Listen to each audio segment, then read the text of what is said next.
Welcome back! If you're jumping in fresh, go watch part 1 first because everything in this series builds on the foundation we set there. Specifically, those 6 things eggs do in a recipe. We're going to keep referencing them. If you did watch part 1, in that video we cover the everyday binders: flax, chia, commercial replacers, solid, reliable, best for dense applications. Today we're moving up a level. We're talking about Aquafaba, probably the most fascinating ingredient in vegan baking from a science perspective. And then we're getting into the patisserie side of things: starches and silken tofu and how they work in fillings, custards and tarts. This is where it starts to get really interesting.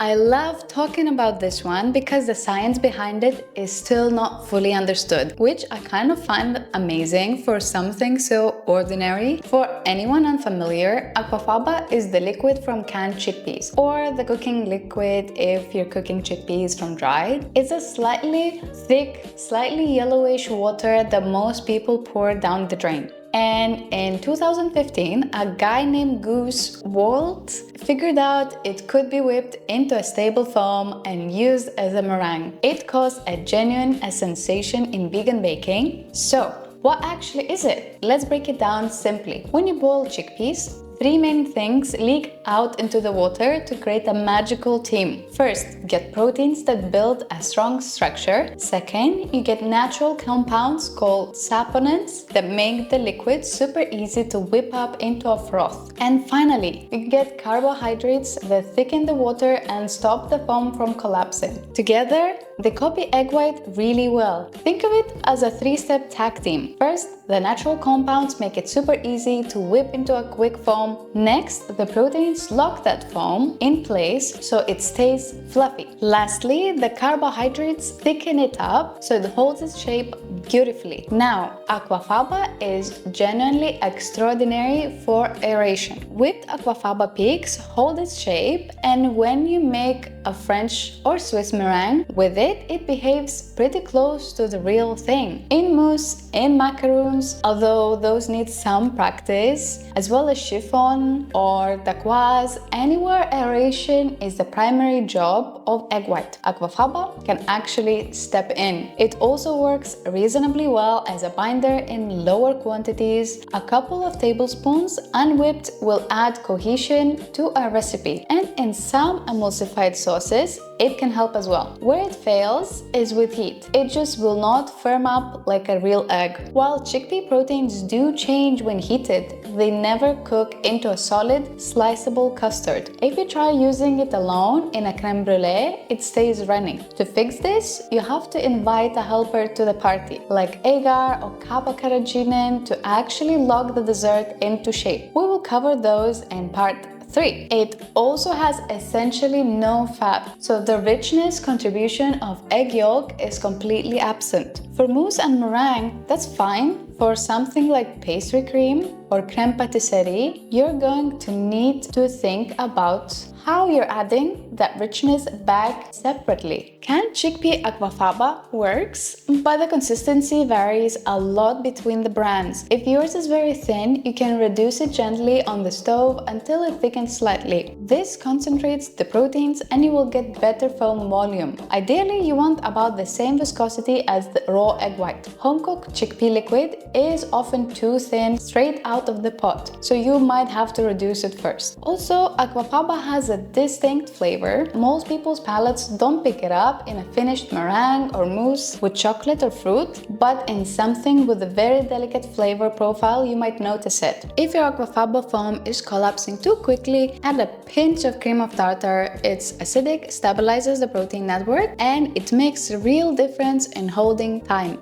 Best applications with these are meringues, Swiss and French meringue, dacquoise, mousses, chiffon cakes, pavlovas, macaroons.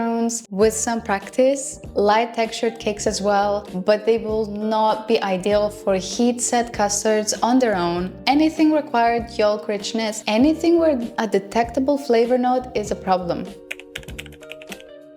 Let's talk about starches on their own, like cornstarch, tapioca, arrowroot, because they show up in a lot of vegan patisserie recipes and it's worth understanding what they're actually doing. Starch thickens by gelatinization, which is starch granules absorb water, swell, burst, and the molecules form a network that traps water and gives you thickness. In a custard or pastry cream, this is a primary thickening mechanism. In conventional pastry cream, egg yolks serve two purposes. They add richness and flavor, and the egg proteins contribute to the set. But starch is already doing most of the structural work. In fact, in some pastry cream recipes, the starch has to be enough to inactivate an enzyme in the yolk that would otherwise break down the starch gel over time. So when you go vegan and remove the egg entirely, starch can carry the thickening function. You just need to calibrate the amount of it. The important difference between the starches is cornstarch sets to an opaque, relatively firm gel. It has slightly powdery, starchy flavor if you undercook it, so you need to make sure it cooks fully, get it down to full boil, and hold it there for at least a minute. Good for pastry cream,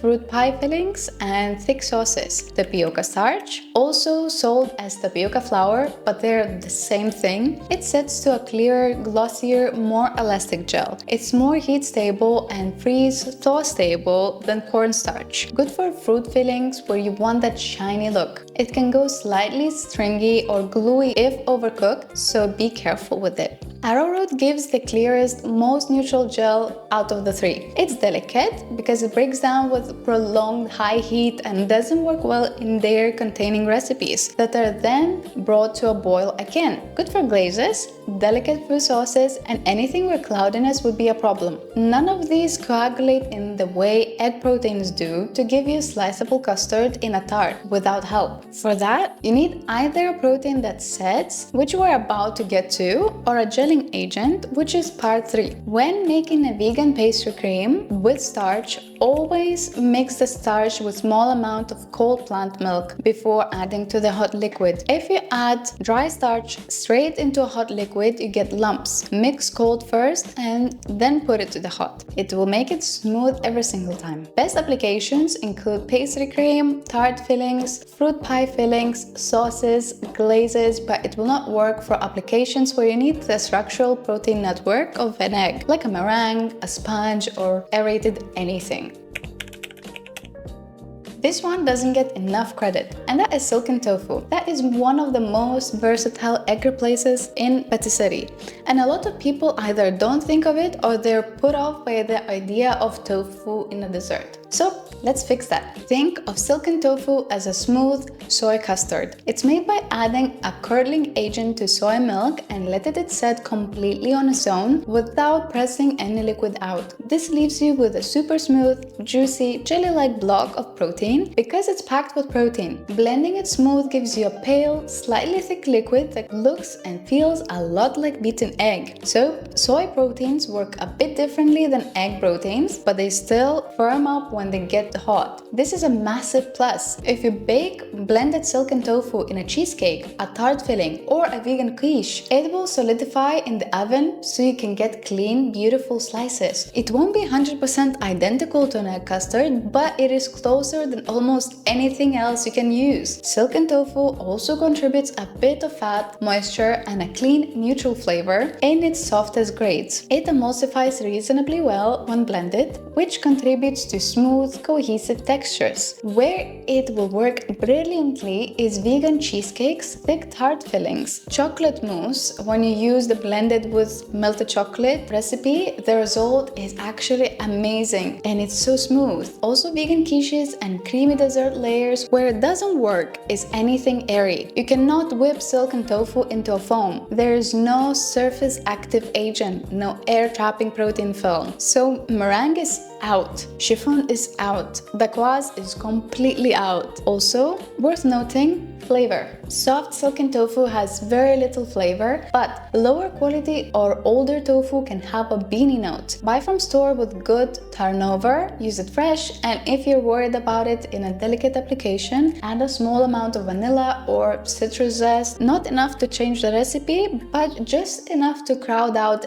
any residual soy flavor. For the smoothest result, blend silken tofu in a high-powered blender, but not a food processor. A food processor will leave tiny granules. A blender, particularly a high-speed one, will give you something way silkier. Strain through a fine mesh sieve if you want to be extremely precise. Best applications would include baked tart fillings, vegan cheesecake, chocolate mousse with a blended method, quiche-style tarts, smooth layered desserts, but it will not work for aeration or anything where foam or lift is required. So, that's part 2. Aquafaba for aeration, generally one of the most useful ingredients in vegan baking once you understand it. Starches for thickening, patisserie level fillings, and silken tofu as a heat-setting protein that most people are sleeping on. Together with what we covered in part 1, you now have a solid picture of the main players and what each one can do and cannot do. Part 3 is one I'm really excited about. We're covering agar and gelling agents for proper patisserie applications, psyllium husk, fruit puree replacers, and then the bit that ties everything together, how to combine these ingredients in professional applications. Pastry cream, mousse, short crust, dacquoise, that's where the real skill is, and that's what we're finishing with. See you in part 3.